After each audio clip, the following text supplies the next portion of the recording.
세상의 헛된 즐거움에 맞설 유일한 소망은 하나님의 진리가 주는 영원한 즐거움입니다. 세상 즐거움이 그것들을 오래 바라봄으로써 일깨워지듯 하나님의 진리가 주는 영원한 즐거움도 우리가 마음을 주야로 성경에 둠으로써 일깨워집니다. 1장 길 잃은 마음에 시편 1편을 채우다.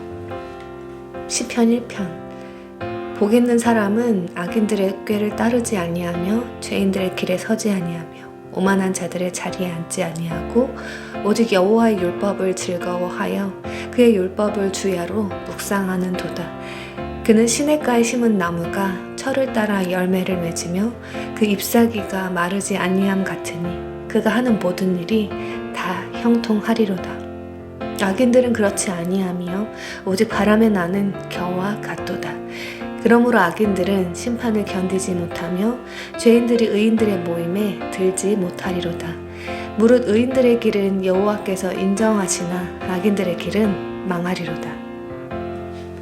성령님이 새로운 생각과 감정을 주지 않으시면 누구도 복음을 믿어 하나님을 사랑하고 그리스도를 따를 수 없습니다.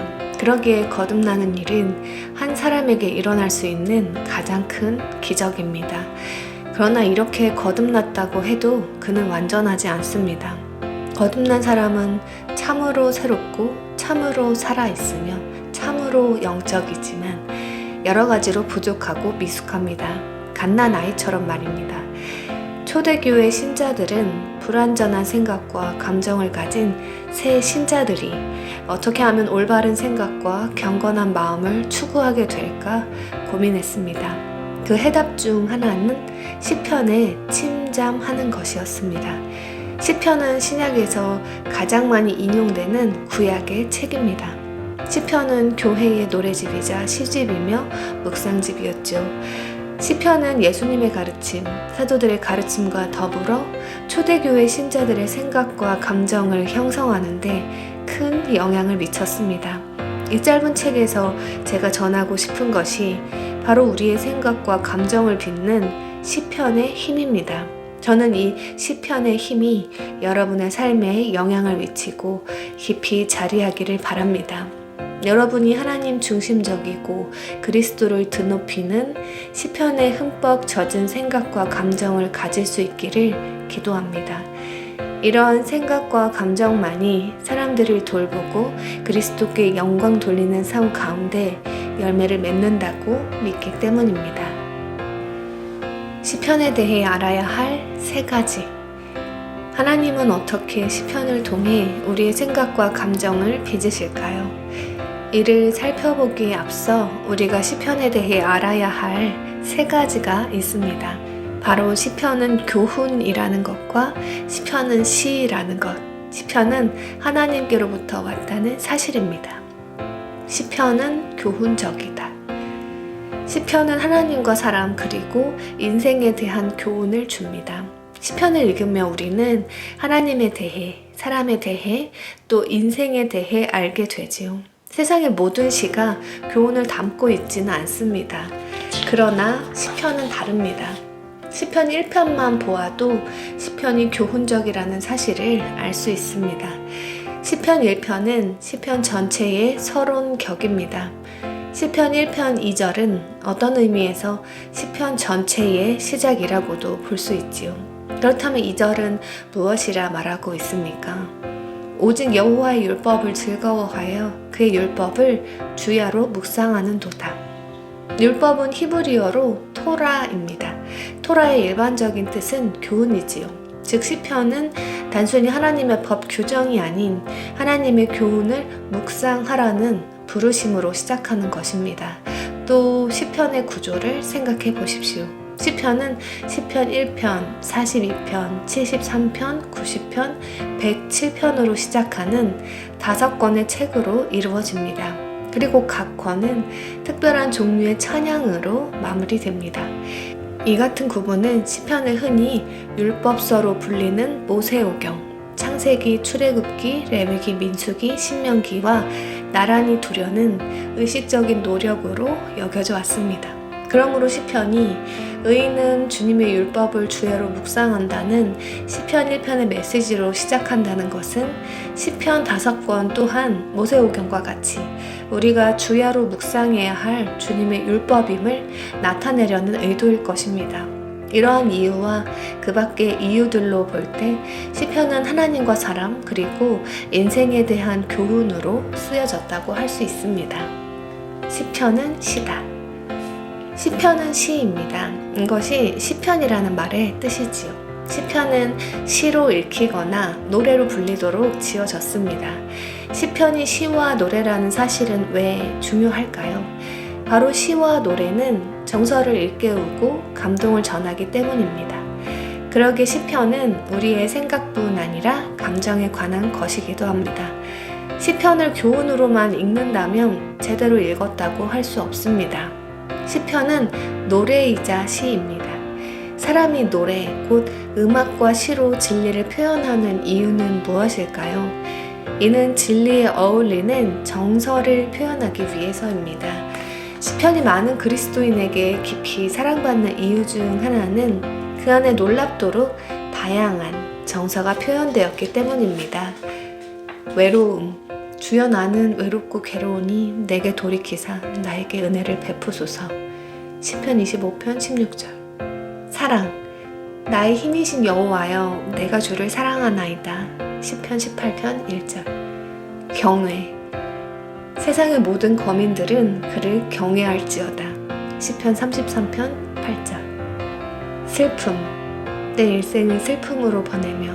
시편 31편 10절.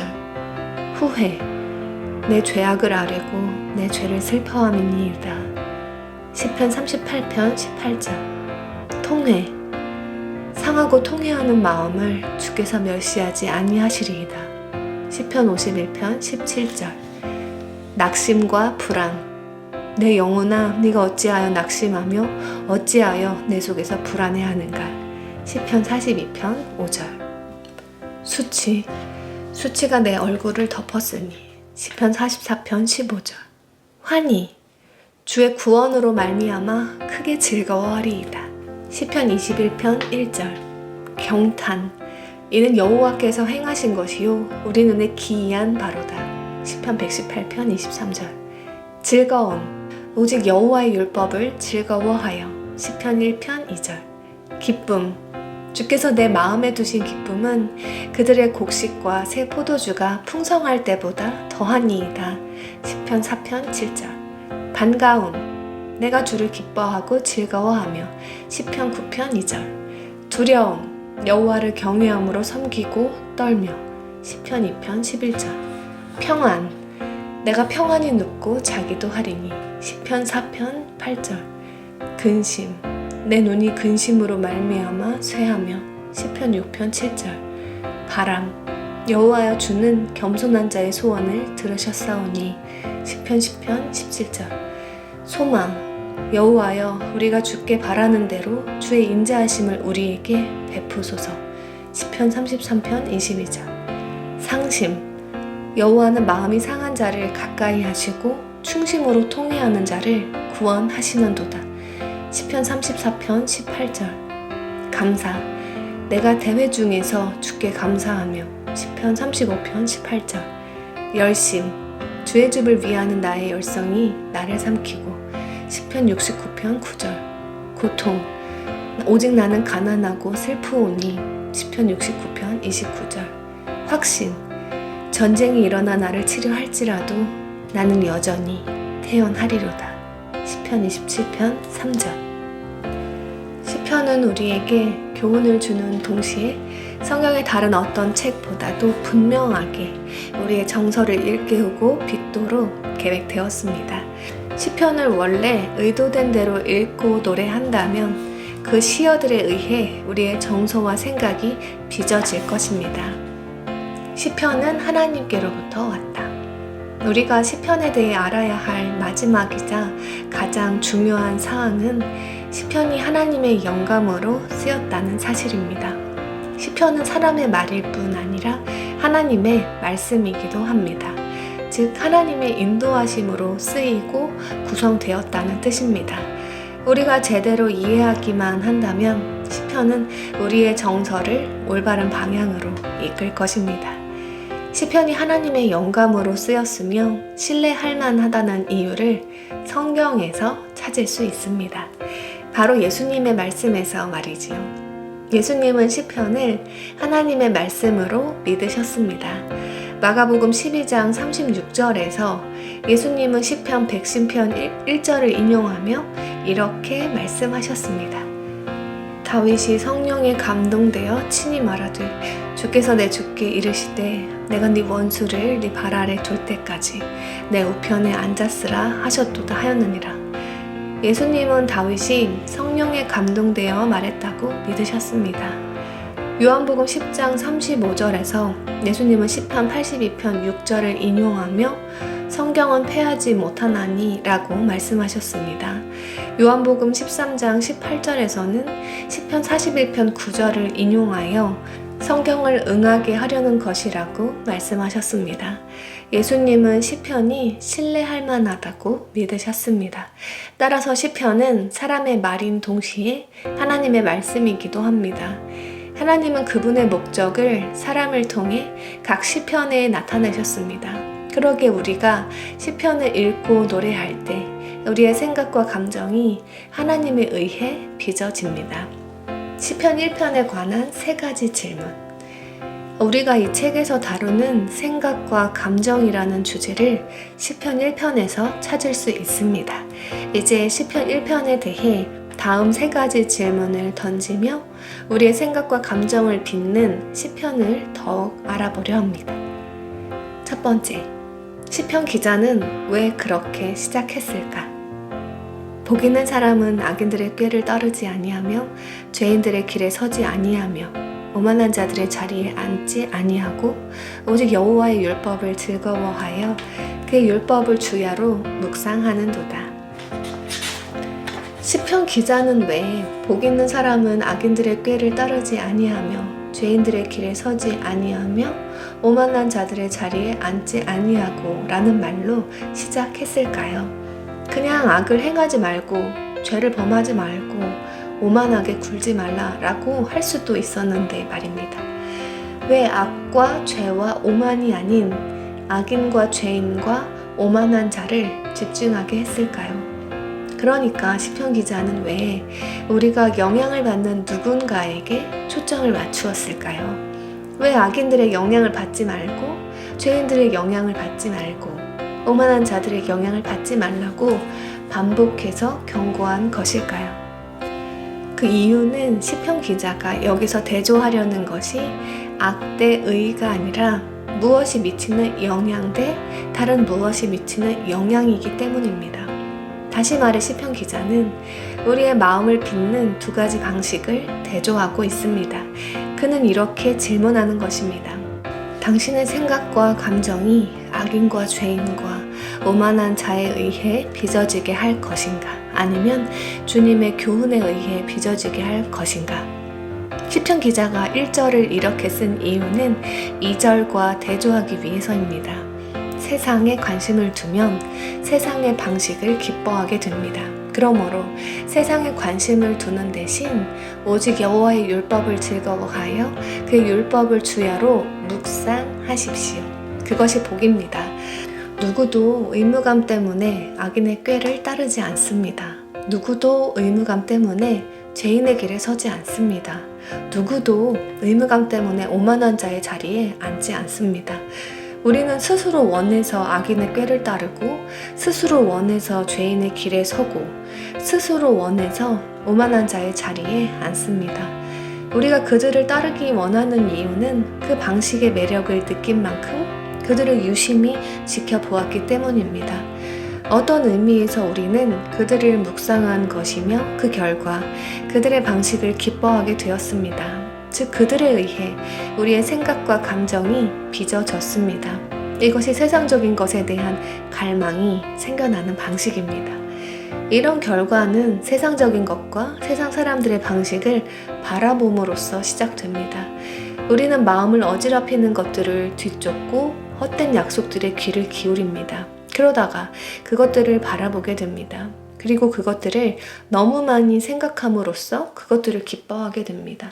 그렇게 세상 사람들의 꾀를 따르고 그들의 길에 서고 그들의 자리에 앉게 됩니다. 그리고 마지막에는 위험하리만큼 세상 사람들을 닮게 됩니다. 2절에서 의무와 복종이 아닌 즐거움과 묵상을 언급하는 이유가 이것입니다. 즉 세상의 헛된 즐거움에 맞설 유일한 소망은 하나님의 진리가 주는 영원한 즐거움입니다. 세상 즐거움이 그것들을 오래 바라봄으로써 일깨워지듯 하나님의 진리가 주는 영원한 즐거움도 우리가 마음을 주야로 성경에 둠으로써 일깨워집니다. 시편 기자는 시편에 나타난 하나님의 교훈을 주야로 묵상하면 기쁨이 일깨워지리라고 말합니다. 시편이 쓰인 목적도 이것입니다. 즉 시편은 우리의 마음을 기쁘게 하는 방식으로 우리의 생각의 양분을 공급하기 위해 쓰였습니다. 하나님의 진리를 주야로 묵상하면 기쁨을 얻게 되고 이 기쁨은 악인과 죄인과 오만한 자들이 주는 즐거움으로부터 우리를 자유롭게 합니다. 그러므로 시편 전체의 첫 번째 두 구절인 시편 1편 1, 2절은 지금까지 우리가 살펴본 것, 곧 시편이 묵상을 통해 우리의 생각을 빚고 기쁨을 통해 우리의 감정을 빚기 위한 책이라는 사실을 확인해 줍니다. 두 번째, 시편 1편 3절은 왜 그렇게 쓰였을까? 그는 시냇가에 심은 나무가 철을 따라 열매를 맺으며 그 잎사귀가 마르지 아니함 같으니 그가 하는 모든 일이 다 형통하리로다. 이제 시편 1편에 대한 두 번째 질문을 살펴봅시다. 시편 기자는 왜 1, 2절에 이어지는 내용으로 여호와의 율법을 묵상하고 즐거워하면 악을 행하지 않고 죄를 짓지 않고 오만하게 행동하지 않을 것이다 라고 하지 않았을까요? 그러면 앞의 내용을 멋지게 마무리할 수도 있었을 텐데 말입니다. 그 이유는 경건한 사람의 삶은 열매를 따는 일꾼과 같지 않고 열매를 맺는 나무와 같음을 알리고 싶었기 때문입니다. 바울의 말을 빌리자면 그리스도인의 삶은 율법의 행위가 아니라 성령의 열매입니다. 3절은 이렇게 말합니다. 그는 시냇가에 심은 나무가 철을 따라 열매를 맺으며 그 잎사귀가 마르지 아니함 같으니 그가 하는 모든 일이 다 형통하리로다. 여기에 그리스도인의 삶을 묘사하는 단어가 있습니다. 바로 시냇가입니다. 하나님의 생명은 하나님의 말씀인 시편을 통해 흐르고 하나님의 주권적인 은혜는 그리스도인을 이 시냇가에 심습니다. 그리스도인의 뿌리는 땅속 깊이 뻗어 생명수에 닿고 그리스도인의 잎사귀는 가뭄에도 싱싱한 초록빛을 뿜습니다.